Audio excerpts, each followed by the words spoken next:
Hello, and welcome to Connecting with the Stars. It's wonderful to have you here, Geraldine Orozco. I'm Mary Edwards, and we're going to talk about DNA and hybridization today. How are you? I'm wonderful. Thank you so much for having me here. It's such an honor to be here, Mary, on this show. Well, thank you. You're a friend and a very special guest of the world. You do so many things. I'd love to just share your information with, talk about your bio a little bit, and then we can talk about ETs and the hybridization program that you know so well. So Geraldine is a clinical hypnotherapist, an epigenetic psychotherapist, a meditation teacher, a neurolinguistics practitioner, a mindfulness-based stress reduction therapist, and owner of Bay Area Meditation in San Francisco. She offers virtual corporal meditation programs internationally. She has 15 years experience in the arts of holistic healing with certifications in advanced pranic healing, quantum energy healing, and studied for several years with a shamanic energy healer. In 2013, Geraldine experienced a life-changing, conscious, interdimensional contact experience that resulted in the activation of the psychic abilities of the multidimensional body and energy field. In 2017, she underwent hypnotic regression therapy. The regressions confirmed a lifetime of contact history. Geraldine uses her deep understanding of the multidimensional body and life force manifestation on the 3D physical plane. She created a healing modality called DNA reprogramming, a modality of epigenetic psychotherapy to access, identify, heal, and transmute trauma fragmentation. Geraldine is now dedicated to the dissemination of knowledge of biophysical architecture, hybridization programs, and the re-examination of the common dogma of human genetic timelines, historical recording, and the advanced healing of human biological structure. She is currently writing her first book, yay, The Origins of DNA and the Human Hybridization Program. She is founder of hybridmother.com, an international research and support group for experimenters and contactees of identification phenomena. She is on the board of OPUS, the Organization of Comprehension and Support of Paranormal Sciences. Geraldine's story is now part of the 16-time award-winning documentary called Extraordinary: The Seeding. She is a radio presenter, beautiful artist, I would have to say, and an international speaker among many other talents that she has. So it's wonderful to have you here. And let's start talking however you want to start about maybe your background a little bit, how you began and how you got into this whole wonderful world of DNA and hybridization. Wonderful. Thank you so much again for that wonderful review. Um, so, how did I get into this? Well, I'm a lifelong contactee. I've had experiences since I was a child, but it wasn't until 2013 that I had a conscious contact experience where I was taken on board craft and I was introduced to my hybrid children. And that is where I first discovered really, really fully, not just only by meeting the children, but also recovering the memories of the previous experiences that I had throughout my life, interacting with these children, in making the children, taking care of them, and spending several occasions with these children. And of course, at that time, I was not a mother. I was single.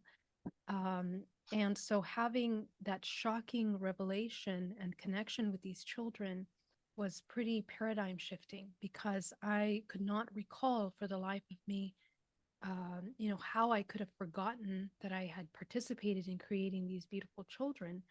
And it was just mind boggling that the memories started to surface. And I began to think that I had been living a double life, perhaps all my life. How was that possible? And I guess as a result of this contact experience, additionally, I activated these psychic abilities, and that completely changed my life to the point where I couldn't leave my house for about 3 months. trying to integrate and process and try to understand what it was I was seeing and feeling. My sensitivities had been heightened to such a state that I had to learn how to live with them. And it took me a couple years to go deep into the topic, simply because I had a high-end event planning company, and my colleagues and my business partners would tell me that if I would talk about hybrid children or ETs, obviously, my sanity would come into question, and it would just be a difficult conflict. So, sadly, I went along with that, and I didn't touch the subject for several years, even though I was still having experiences, and even become pregnant and having miscarriage, the same that I had experienced previously. And in 2017, I had a major shift where I had an experience that really shocked me again into thinking that I needed to spend some time in understanding what was happening to me. And I think at that point, I made a very tough decision to sell my business, to end my relationship, and to dive into this topic fully. I had been connected with a lady at MUFON here in the San Francisco Bay Area, and I spoke to her about what had happened to me. And it was the first time I told someone outside of my parents and my partner. And, when I told her the story, she was very surprised, and she said, this is a pretty classic textbook contact experience, and you have so many side effects and things that happened. You might want to consider sharing this. And I wasn't really too fond of that idea, but I did join the group, and I came to see other experiencers, and for the first time I realized that I was not the only person having these experiences. And that's kind of what changed my life completely. As a result of that, a friend of mine mentioned that I should try to get hypnotherapy to try to uncover some and recover some of these memories in more complete. I was still meditating very deeply. I'm going to backtrack a little bit. I'd been studying meditation for many years, starting in 2008, and it took me on a journey of self-discovery, which I believe was actually the reason for having this conscious contact experience in 2013. I think that if it wasn't for that deep inner meditation work, probably raising my vibrational frequency, shifting the way I was perceiving reality, I don't think I would have been prepared. And I think it would have been more difficult to encounter this kind of experience. So in 2017, I got hypnotherapy. And in that hypnotherapy, I began to recover even more memories of these experiences throughout my life. I began to understand the patterns of these experiences, and I went deep into the marker memories. Marker memories being memories that are so strong, unforgettable memories that are linked to this kind of phenomena, which you can't explain. And so I had several of those instances throughout my life, and the hypnotherapy helped me understand, what they were. Mhm. So in these hypnotherapy sessions, I also began to kind of download information about questions that I had about what the hybridization was about. Why was I chosen? Was I special? Was this something that affects more people around the world? Why? And what are the origins? And this is what took me into this deep information. All the information that I'm going to share with you are things that I have downloaded and seen in these hypnotherapy sessions, and also through deep internal work of self-discovery. So that's kind of how it got started. I guess I'll start there, and I can share some slides with you when you're I'd ready. love to. And I'd just like to mention too, before we go, I had some of those marker moments too, as you know, at 5 and 6 and 10, when I was taking on a craft and knew I was part of the hybridization program because of taking eggs, etc. But I too, when I didn't understand why, just to share a little bit with you too. I know we've talked about this. I was pregnant all through my from 17, 18 through my 20s. I thought I was crazy my whole life. I thought I couldn't understand how I could have had no relations and fell pregnant dozens of times, all through my 20s and, late teens and early 20s when I'm through college.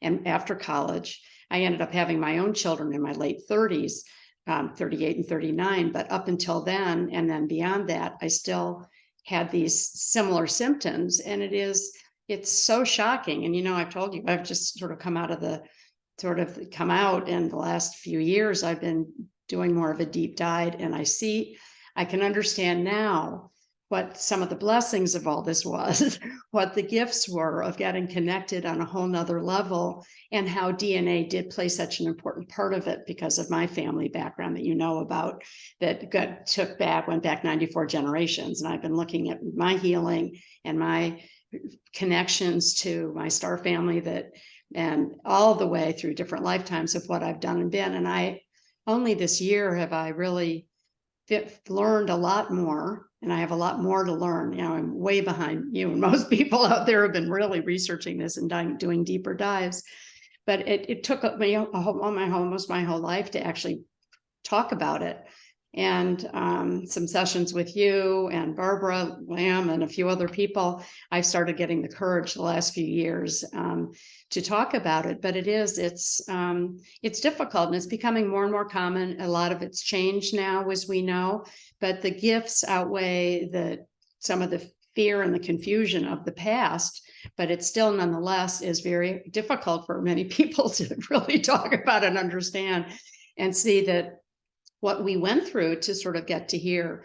And it takes a lot of courage and a lot of love. And we want to help others like you do so beautifully globally with talking about hybrid kids and moms. And I'm so thankful that I've had some nice sessions with you and talked to you about it, because you really helped all of us, young to old, about understanding that.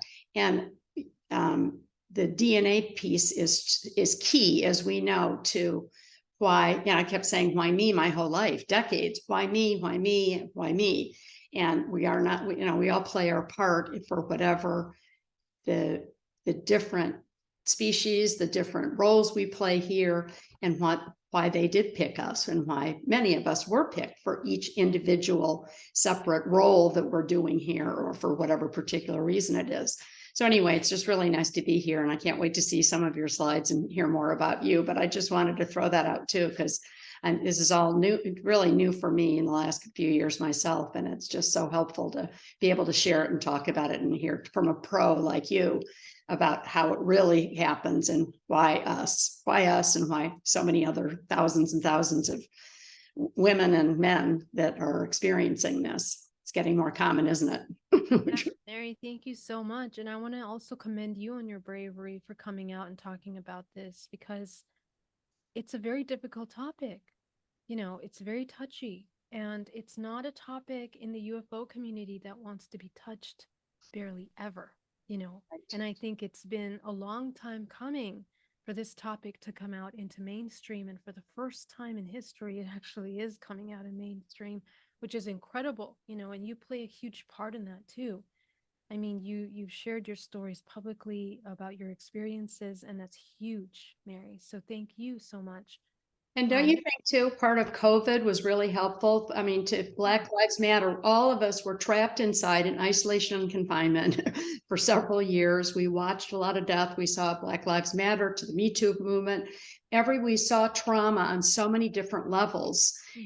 And people were really surrendering to some of the plights of other people, whether you had got COVID or didn't. I've had it, you've had it, we've all had it now. It's terrible. We've lost a lot of people. So times are changing, and we are in this new great revolution right now that reminds me a lot of the 60s that you were either not born in or probably didn't understand. But I was a rebel back then, trying to go, I don't like meanness. I don't like war. I don't like judgment of religion, judgment of culture, judgment. And you and I have both traveled the world. And I think everybody woke up, and have been for probably the last, several years, but really we all had to deep dive into the darkest, creepiest parts of our fears, and share all these stories, because everyone was in pain for whatever reason it was. And this made it almost a little more palpable for whether it was religion or culture or whatever it was, to sort of go to something as private and as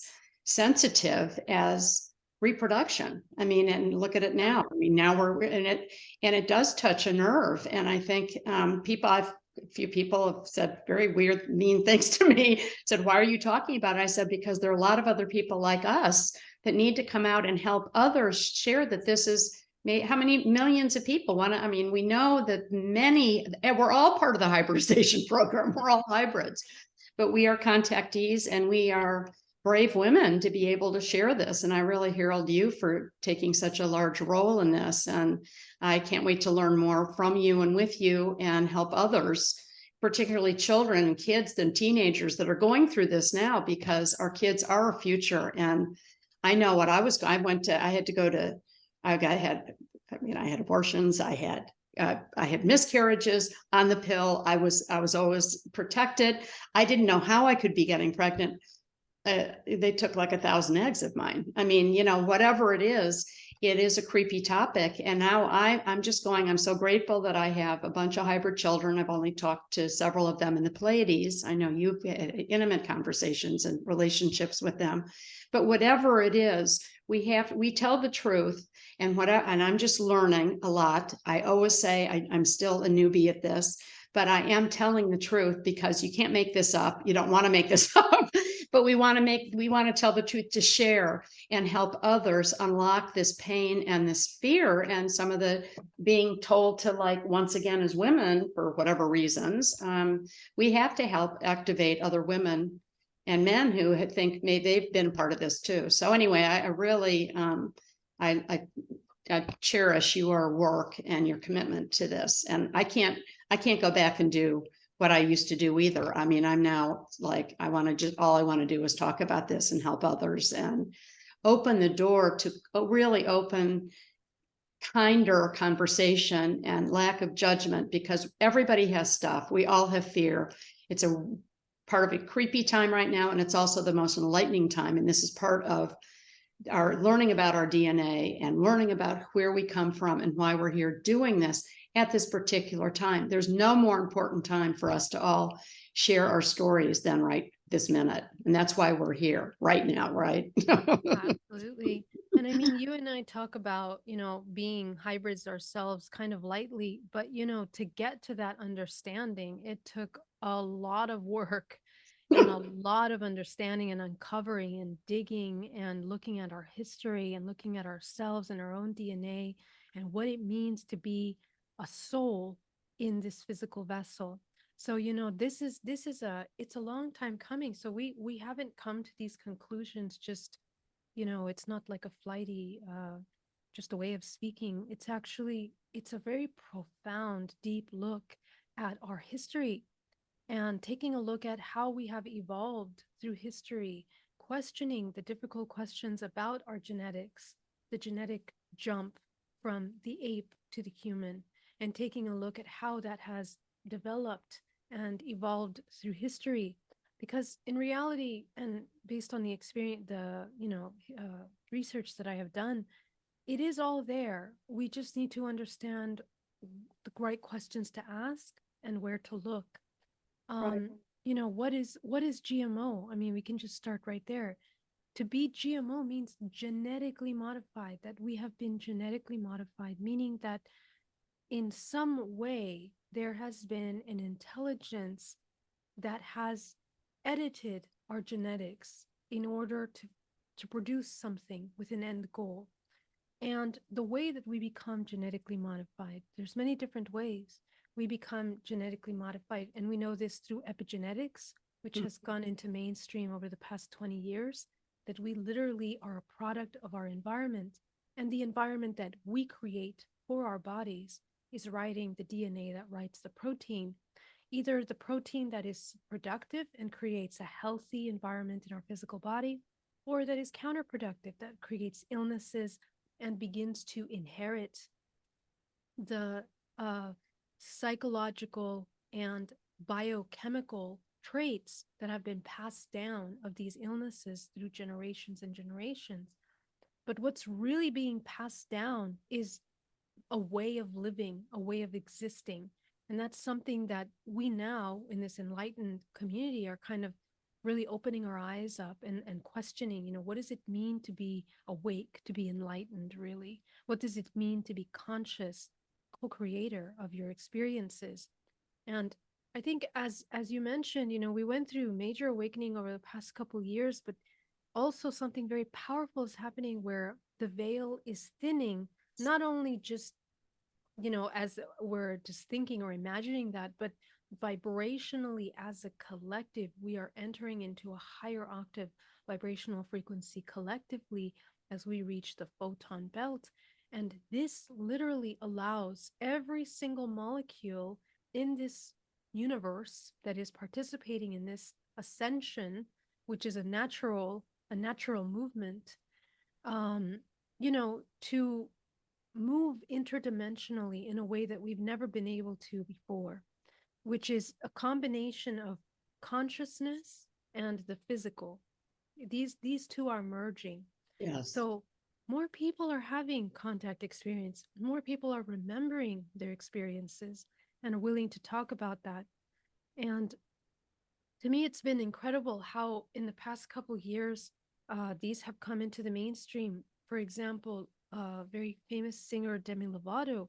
Oh, I Uh, watch her. Yes, she's really yeah, been incredible, really yeah, incredible, voicing her situation and history too. It's been really fun to watch her come out because we needed some people like that, movie stars, celebrities to share their stories.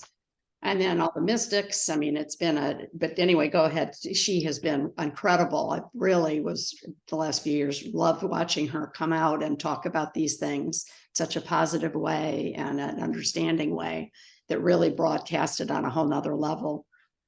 exactly. And she's a true experiencer. She's had these experiences and even seen beings from the Pleiades, had these experiences as she remembers, remembering children in her experiences as well. So, and there's many people in mainstream that have been coming out about their experiences, like Shirley MacLaine, Mhm. um, and also recently the medical medium. I forget his name. Oh, Was yes. also. I don't. Yeah. Have you seen Yes, him? I He have. died. Unbelievable. I'm just every week somebody else comes out and goes, yes. And we go, this is the disclosure. Yeah. This is the heartfelt stories of the reality of not just the science, but how it goes back and how people are wanting to share these deep, dark secrets because, it's not only rehab or opiates. I mean, we are really at a time of opening up and our connection with our ET friends and M.B.S.R beings. I mean, I know they've been with me. My Pleiadian, Sirians, Arcturians were with me from birth, and I know they've been tweaking and helping and grooming me my whole life. And I've heard them say things into my ears 10, 15 years ago, do a book. And then I sort of ignored it. You're a starseed, you're a baby mama, all these things I've heard my life. And it was like, what does that mean? Too scary. Like, Yeah. Yeah. and I'm 70. I mean, it's taken me a long time, even though I've been researching it forever. And I think I've mentioned to you that I've been talking to my dad who passed about 10 years ago. And he has now been telling me that he has been off planet his whole life, that he has 12 hybrid children, that his father took him up on a craft when he was 5, like dad took me because I never understood why my dad was on the craft with me at 5 years old. But because he was part of the government and worked for NASA and at a big aeronautical aerospace company, he was sworn to secrecy. And he said, Mary, we were not allowed to talk about it. So these last 4 or 5 months that I've been talking to him a lot, he said, oh, I'm so sorry I couldn't talk to you about it because we were told to shut up. And he said, we would have been taken out, but he said, my great grandfather, he said, we've been getting healed and groomed and helped all the way along. And I've never felt so settled in my whole life to actually be able to talk to him about this and have him say, Mary, you were wired for this. Your 2 sisters were smart and techie, but you were the one that had a lot of the traits of art and design and architecture and structure because he was the rocket scientist, and my mom's dad was an architect, and I have two architects and two grandfathers, great grandfathers were architects and rocket scientists. So I did grow up with earth space and outer space, which I got, so much love of Mother Earth and also of the stars like you have.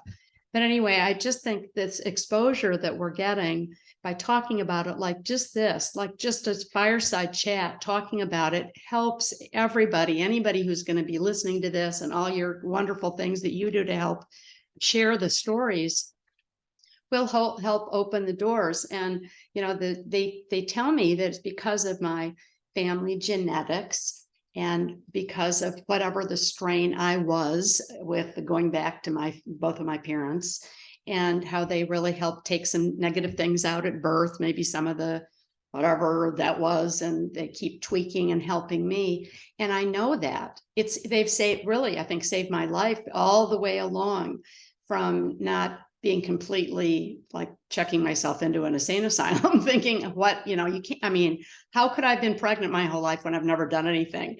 And even then, after I had my kids, I was still feeling pregnant, and not anymore, but it is devastating. And it is just nice to even talk to you candidly here today about it again, and to hear some movie celebrities talking about it more, and more people are coming out all the time. It's really a beautiful time. So how do you think? Obviously, this is all connected to the ascension. So maybe you can talk about that a little bit, not only the DNA, but this transmission that we're in, of this elevation that is lifting the veil and lifting this at this time. Everyone's talking about this, and it's wonderful that this is back in vogue, really, to talk about space, because it connects us even closer to the ETs, and they are here to help us. They want to help us. They've always been here to help us. Exactly. Well, if it's okay with you, I can share my screen and maybe show you a couple slides. Oh, show a lot of slides, please. I Okay. know you're wonderful. Okay, great. So this is a little presentation that I did about the hybridization program. Let me just put it into, yeah, this is good. Okay, so just really briefly, let's just take a look at what is GMO. So in order to understand this, first we want to know, okay, what is actually being genetically modified? Well, the short of it, and I'm going to get to the long of it in just a moment, but the short of it is, when we talk about DNA, we're talking about core blueprint of a human being mixed with another blueprint of another organism and combined in order to create a third. So, what is genetically modified means they are living organisms whose genetic materials have been artificially manipulated in a laboratory through genetic engineering, creating combinations of plants, animals, bacteria, and virus genes that do not occur in nature through traditional cross breeding methods. This is very important because what's important to understand about this hybridization program is that it's not something that is natural. And there is a consequence to things that are not natural. And we're going to talk about that. However, in the bigger picture, all of these things that are being hybridized, all of these species that are being hybridized, are all part of inherently of this, what we know as a matrix, which is the hologram in which we are all participating and co creating in order to experience what we call life, right? Everything that we know as life, the parameters and the laws that participate in creating the experiences of the human in these, let's say 100 years. So this is achieved through a process that's called transgenesis. And it is a process of introducing an exogenesis gene called the transgene into a living organism so that the organism will exhibit a new property and transmit that property to its offspring. That's the whole point. This is incredibly important because what is actually being transmitted is more than just attributes, physical attributes, or psychic, multidimensional attributes of an organism are also being attributed. And with that comes the pure life force that is encapsulated inside of these physical vessels. that we call our physical bodies. So, really briefly, just taking a look at the Roper poll, which was conducted in 1991, in taking a look at the percentage of people that are abducted. In fact, 3.7 million Americans have been abducted. Okay. Wow. And authors Bud Hopkins, who was a painter and a sculptor, David Jacobs, a historian, and Rod Westrom, who is a sociologist, um, both the three of them went together to create this study at the Harvard Medical School, which claimed that thousands of American men and women and children have experienced UFO abductions, and that many of them suffer distress with mental health professionals tied, including PTSD, including physical, both men and women, side effects, markings on the body, and then, of course, psychological side effects, which is the most powerful and important part of it, because it's really something that affects the physical life of a human, right? Just like you and I have both experienced major changes as a result of these experiences. So they breed with us. And these are some of the concepts as to why they breed with us. Some people say it's because they cannot breed biologically. They create beings, cloning and genetically modifying DNA, but the complexity of the multidimensional body is inherent to the human soul. So this is very important because the programs that exist out there are several, and they range from artificial intelligence close to cloning type, so literally making a clone, exact copy of myself in another, and then genetic modification, which is utilizing the database of a blueprint of my genetics and combining them with another in order to create something else. In the case of hybridization, usually many different species are utilized. And that means that we have access to many data banks and access to many dimensions, because the blueprint of a human, in the blueprint of the human exists the architecture of their ability to navigate a specific dimension. You and I are existing in third dimension, third, fourth, fifth dimension, and therefore the majority of our construct is specifically designed for attributes to navigate that. When we interbreed with a species of a higher dimension, let's say 11, 12th dimension, we are literally combining and merging and creating an organism that has access not only to 3, 4, 5, but also 11, 12, 13, and so on and so forth. So all of that is encoded in the DNA. And what creates the ability to merge these is the soul. The soul is actually what is the life force that produces the ability to merge and access these different data banks. They are not aware of their multidimensionality. Some seem to not have complexity of humans. So some of these beings can be perceived as parasitic in a sense. And parasites are those that need from an external source in order to sustain themselves, their livelihood, right? And so we can kind of look at that close to artificial intelligence, because a lot of these species are a lot more technological in a sense, electrical, as opposed to, let's say, biochemical organic, in that um, the construct of their system, that a lot of their genetic expressions are turned off in order to limit their access to their multidimensionality. So essentially, they function like robots in which a program is embedded in them, and they basically can only access and play out those programs. So this would create an organism that is programmed to be more parasitic, because it cannot sustain itself on its own through its own source of life force. Human complexity comes from the source, soul, which consists of infinite intelligence, pure consciousness. So we are made up of a soul, and that soul is essentially the life force that irrigates this body into life. It brings to life, it interconnects the vessel, which is a physical expression created by the morphogenetic field. And the morphogenetic field is really the intelligence part of this construct. It is the instruction manual that defines the human with, let's say, two limbs, two legs, a head, and then all of its little specific attributes that make up the physical body. All of this data that designs from the morphogenetic field the human expression is passed down through the mitochondria, and the layers of data that are passed down are so complex.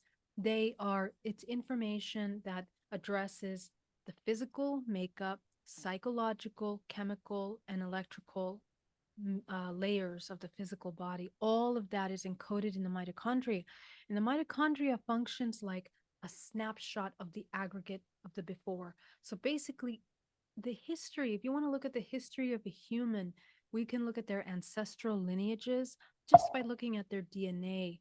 We can understand where they originate from, the illnesses that have been passed down genetically, and also it's encoded within that information, socio programs that were also passed down through the generations. All of this information is important for us to understand, because if we understand our genetic makeup, we can also understand the kind of information that we are being merged with when it comes to the hybridization program and why.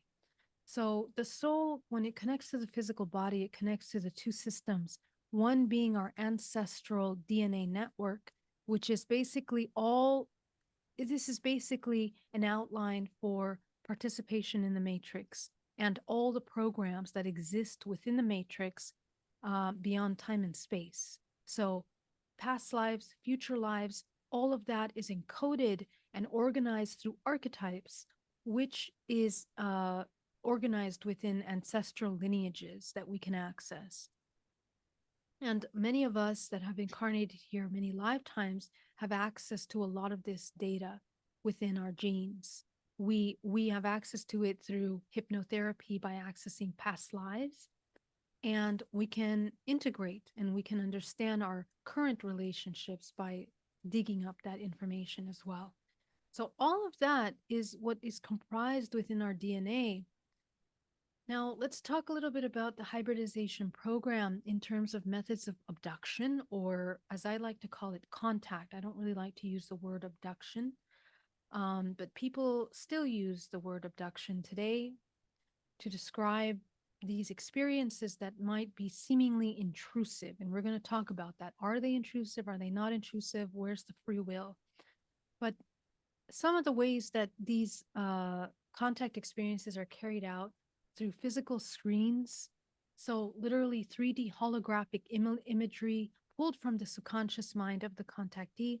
For example, it could be a parent or a figure of a deity, something that the human reveres or is deeply connected to and will feel safe with, in order to carry out the specific agenda that's being carried out in that scenario. Interdimensional portals, literally shifting time and space and reality to create an opening in which a person is removed out of their environment into another environment almost simultaneously. So that is done through portals, which is the manipulation of, I guess, particles in our time and space through quantum non locality. So, this is how we are navigating these interdimensional realms.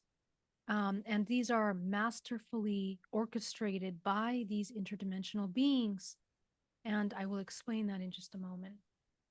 Missing time is also a very important element in contactees' experiences, because this is actually what we perceive the portal traveling from our end is mostly looking like missing time, because upon entering another time space, uh, you know, continuum, we literally are adjusting the cells of our body to shift from one vibrational frequency into another. And that process is extremely traumatizing for the physical body and the psychology, which usually tends to check out and suppressing the memories of these experiences unless the contactee is trained to navigate interdimensionally, usually the person will not remember what happens. There's also an element of implants, which are embedded in the physical body, that do also contribute to the suppression of memory and the suppression of linking these two dimensional existences, and sometimes even entire lifetimes are lived out in other dimensions, like the 20 and back programs, like MK Ultra programs that have been, material weaponized and materialized, militarized through the military. All of these programs are using humans that are highly, highly uh, intuitive.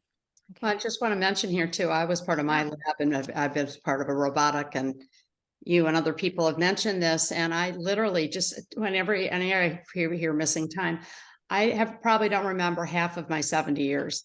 I don't remember most of my childhood. I know I had PSTD because I've been tested. I know I have a lot of learning issues, but a lot of trauma that has blocked me from remembering most of my life. And my star being friend, the Palladians, Arcturians, say, Mary, maybe you don't need to remember all of these things. Yeah. And so they've been saying, don't be so impatient. You don't really need to. And that's why, we're giving you information as you can handle it, because so much of it was so traumatic. And I have chunks of most of a lot of my life that I do not remember at all. And so it's actually good, I think, for some of us that they do block some of that. I would like to remember more, as I've told you, but it is really incredible for people too to talk about that, because I can't remember like a chunk of time from like 8, when I was 8 till I was like 15. I lost a couple of years literally at high school and boarding school and on and off forever. So all these things are so helpful the way you've broken them down, because it is that combination of all these things that you're talking about that most people still don't really know or understand. And thank you for explaining it so beautifully. So sorry for interrupting. I just wanted to, do you miss time? Have you had a lot of missing time or any missing time in your life? Thank you for bringing that up. Absolutely, I have, and it plays a huge role in contact, because it really goes to show how when we are navigating interdimensionally, it interrupts, your present life, and oftentimes people that are with you in that environment are also turned off or disconnected from the experience. So sometimes two people can be in the same room, and let's see that the husband next to you, for example, doesn't wake up when you do wake up and have this experience, and you have missing time, and then you're, in the living room, you wake up in the living room the next day, and you don't remember how you got there. You kind of remember a little bit in the beginning, but you don't remember anything in between. So this is very important, and this is why hypnotherapy is such an important tool for this, because it allows you to kind of go into those suppressed subconscious memories and try to uncover them. So meditation on a daily basis is really important for contactees, because they can begin to train themselves to access these trauma, because it is trauma. It is trauma, and it's not always trauma because it was a negative experience. I want to mention that very clearly, that a lot of this contact experience is actually very positive in terms of the point of this contact is not to cause harm. And but ourselves as humans, we don't understand how this functions, because we think this body, it only belongs to us and that's it, we only, know. But actually we are interdimensional, and we play a huge role in creating these contact experiences, and I'll explain that in just a moment. But it's a very important part of it. So yeah, so these physical extractions that, contactees are being removed from their homes. I've had a missing time experience. I was walking home from school in Bolivia when I was studying there, and I just went from one moment in the street into a black space, complete different time space. And many contactees claim these kinds of experiences as well. So it's an important element. Now let's talk about the hybridization, because from that slide, we can go into all kinds of directions of many different kinds of contact experiences. But today we're talking about hybridization. So quickly, the hybridization program is very specific process. It begins with implantation of technology in the body at an early age, from the ages of usually 5 forward. but people do have implantations before the age of 5. And the reason for this is also quite interesting. It has to do with the developmental stages of the child. From the womb until the age of 7, the child is activating and creating and solidifying its chakra system, which allows its navigation interdimensionally. And it also allows access to specific parts of their DNA that is expressed. And as it activates through up until the age of 7, more of that DNA is expressed, more information is available. The child is usually more conscious and remembers very vividly everything. So that's why a lot of these memories from childhood are, they're vivid. We have these marker memories from those ages. The second part is insemination. This usually happens after puberty, when the child is already entering into puberty, and the implants are usually to monitor the process of when the person is ready to participate in the hybridization as a human. And then is the incubation process, which varies from anywhere from a week up to full term. And this is not often talked about. Um, but hybrids, this is the missing link to understanding that even we are a product of these hybridization programs. Children that are born have been born in waves of indigo, crystal, rainbow children. All of these children are the waves and the products of the hybridization program.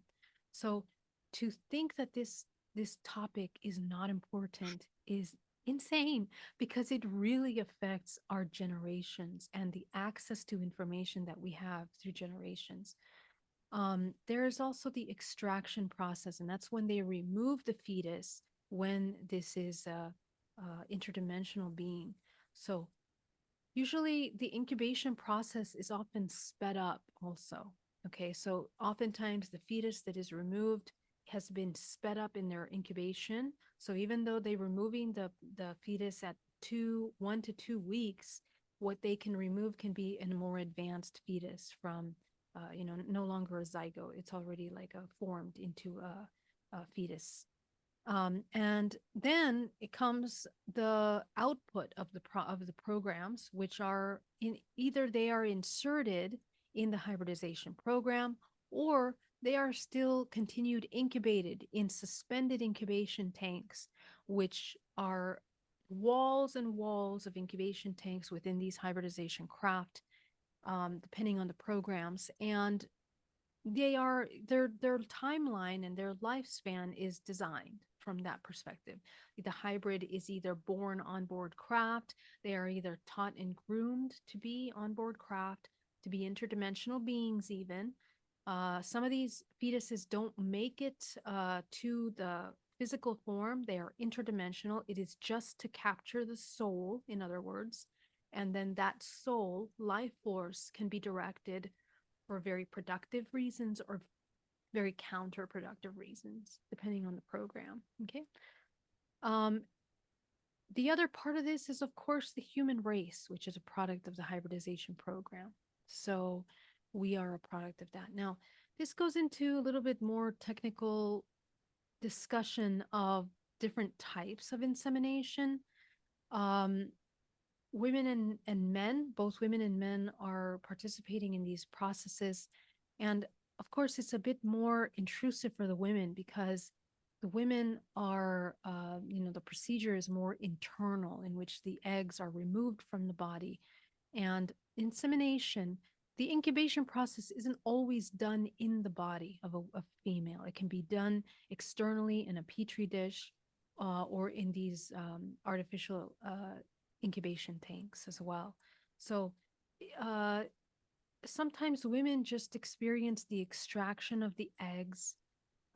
Sometimes the men experience the extraction of the semen. And these can be done through screen images, meaning that, and it's called love bite. This term was coined by a very famous writer, which I cannot remember her name. Mary, do you know her name? The writer of Love No, Bite? but I've read about that, but I can't remember Okay. right now. Yeah. And I apologize. I That's will okay. try to find the name and maybe we can put it underneath the screen. but very incredible, writing about what the love bite was, in which partnerships are literally created. So, for example, young single women are partnered with seemingly, unexpected partners, and they're meant to exchange in order to create a child, and then the child is removed. So that is part of the hybridization program, which goes all the way into this social engineering question, that has to do with our life partners. Are our partners just random, or are they selected and combined through resonance? Are we uniting with these partners through resonance, and for a reason that's beyond just dating? It's actually the production of some of these interdimensional beings. So this is a really interesting part of the hybridization program that's not talked about a lot, but everything from our partnerships is in a way designed. Can I There's just also, mention something here just for one yeah, second? I've please. talked to the Pleiadians and Arcturians, and what Dad said before he passed about 8 years ago. He said that some of the beings came and spoke to him at Sonoma Acres. He had Alzheimer's, and he said they came for about 2 or 3 hours and explained to him about some of these things. And I said, well, they say anything? Was Charles my English former husband? I've had two marriages, and it was too hard for me to live with people because I've been off planet. I'm just not normal. So it's very difficult. And that's why I've been unhappily single, because it's just too hard to be in a relationship because of my erratic sort of sleep and behavior and stuff. And just need to just work on this. But he said that yes, Charles and I, my family goes back to, I said English and kings and queens and stuff, and that Charles was selected for me. And then Mom and Dad were selected. She goes back to William Bradford, and he was a Welsh.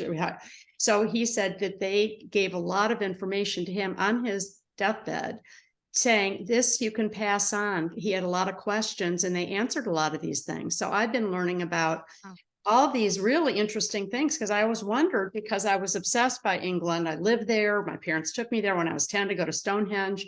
And I said to Dad, was that a setup? And he said, well, we took you on a lot of international travel to prepare you for when you started going off planet at age 10. And I was off last week. I know I didn't sleep most of the night, most of a couple of nights ago, off doing stuff that I'm doing out there on inside planets, habitat design and stuff. But he just said it was all planned all the way back, that because he was asking those questions, and they said, we just, before you go, maybe your kids will want to know at some point. So anyway, I'd never heard that from anybody else. And I've asked many people in my research the last 2 years, is that set up? And so it obviously is. And I knew that. I'm so glad that I heard it from my father. My mom wasn't into any of this stuff. Well, she was mostly Syrian, but she was in 42% angelic, but she never talked about it either in my whole childhood, like Dad didn't, because they couldn't. But anyway, that's fascinating. And I just heard that a couple of weeks ago, and I thought, well, that sort of makes sense. Yes, yes, it's very interesting. And also scenarios that are done with ET sexual encounters. And some of these are formulated, they are designed. And a lot of screen imagery is also used in these kinds of alien sexual intercourse. Many men have told stories of themselves having dreams that they're having sex with this incredibly beautiful woman, and then in between, in the middle of it, they all of a sudden realize that it's not the beautiful woman, it's actually this reptilian being, or this blue being, or this different kind of species. So that is very common. Yeah. This is a common scenario for this kind of intercourse, and usually it results in children being produced from these experiences. The other way is, of course, mechanical, in which it is just inseminated artificially through a mechanical arm. People describe long needles put through the belly button, That's what or I had. mechanical. Yeah, It's like huge. exactly. It's terrifying. Yes. And also through, of course, vaginally. So there's many different ways that this is done, and it's important to discuss them because they play a very important role in the way that the hybrid is being designed and created. Um, scenarios that are made with love, even if it's a screen image, but there is an interaction where there is a connection. Sometimes even the feeling of love is induced in these scenarios. Okay, so chemically induced in the scenarios of the two people, because the child that is created from love has a higher vibrational signature. There is an implosion that occurs the moment that the egg is penetrated, and that implosion is the vibrational signature that pools and creates the vortex of the new soul that is being created. Incredibly important. And so this plays a role in how the develop, this fetus will develop, and whether it will participate in a productive or a counterproductive program. Some of these entities that are created from these programs are more mechanical and sometimes even done through violent experiences, which destruct the field of the fetus being created, and also the person giving, donating. So they create trauma because trauma creates fractalization, and fractalization entangles the organisms in the matrix deeper and deeper. So this is very important, and it plays a role in basically the soul mechanics of, the hybridization program. So really quickly about the removal. When the fetus is ready for the removal, the fetus will develop to the point that will be productive for the agenda. And remember that the developmental stage of the fetus, there's different stages, different vortices and chakras of the body are active at different stages of the gestation process. So that plays a huge role in what they need. If a fetus is taken out at a certain state, that with certain set of chakras active, those chakras can be manipulated either to produce a greater expression or to suppress the genetic expression. The genetic expression is basically the output of the vortexes in the body. So usually the person is taken into hybridization crafts. Many people describe them as honeycomb. I'm going to show you that in just a moment. But on other times, it comes to maybe a 3 month pregnancy. So women will take a pregnancy test. They will be pregnant, either partnered or unpartnered. And then at the end of that term, the fetus is removed, and they will either have a miscarriage. Oftentimes, this is called as a blighted ovum, which medically it's been referred to as a blighted ovum because the fetus is not inside of the sac, and therefore it has been removed. So only the sac and the lining is left behind. This is not a very common thing medically. So when it happens in combination with these phenomena of the contact experience, for sure, this is a participant of the hybridization program.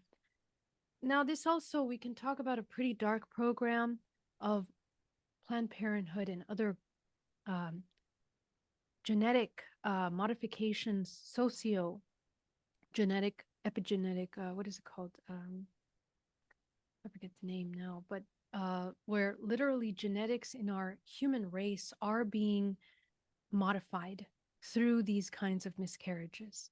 Uh,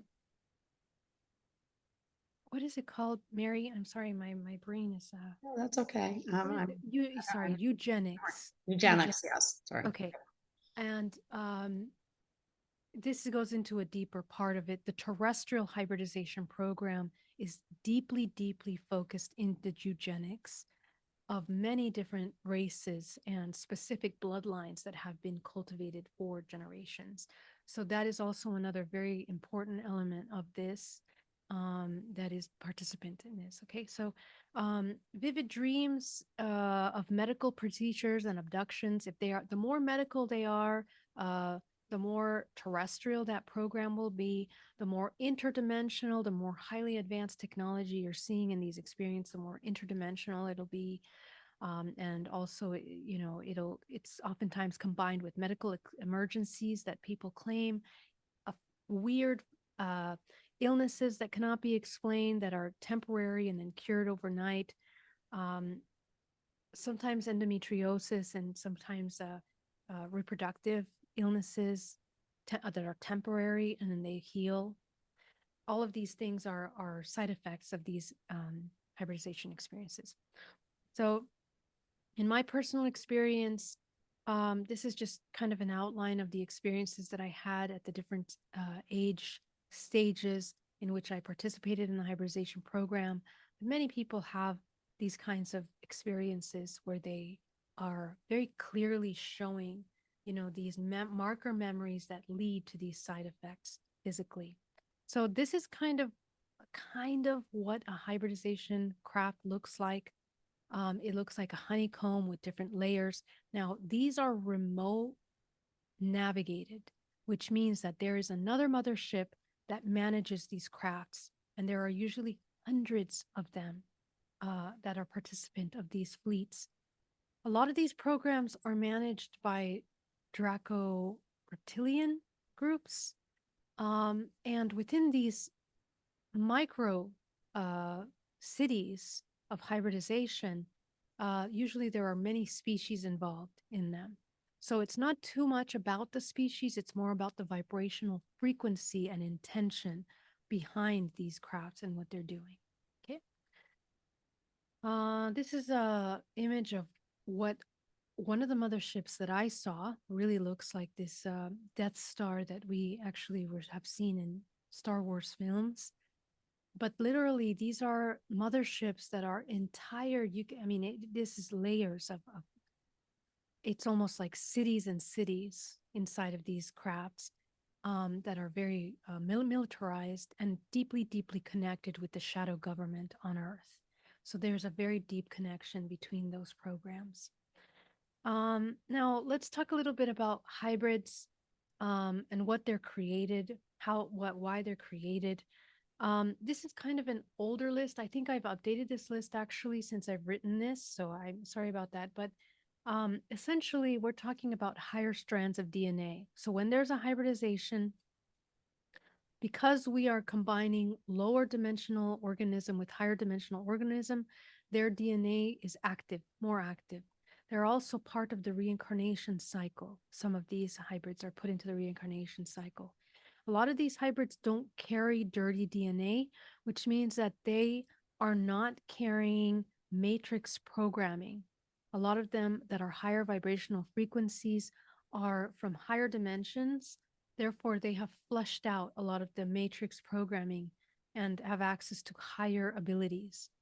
Some of these hybrids are artificial intelligence in that they are less aware of their consciousness, more robotic, programmable, kind of like clone type beings. Some of these hybrids are being born on the planet, like you and me. If we go back into history, um, I didn't add that into this presentation entirely, but we have a history of participating in hybridization programs and the preservation of bloodlines through history. Um, when we leave a dimension, these hybrids are entering in the multidimensional reality, and they can alter timelines, which means that they have the ability of navigating interdimensionally, and they affect um, past and future timelines.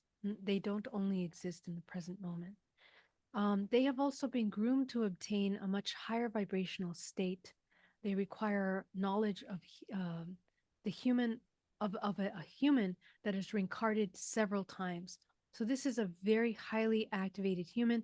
We see that with the crystal rainbow, children that are being born today that have information at the age of 7, that took us a lifetime to reach.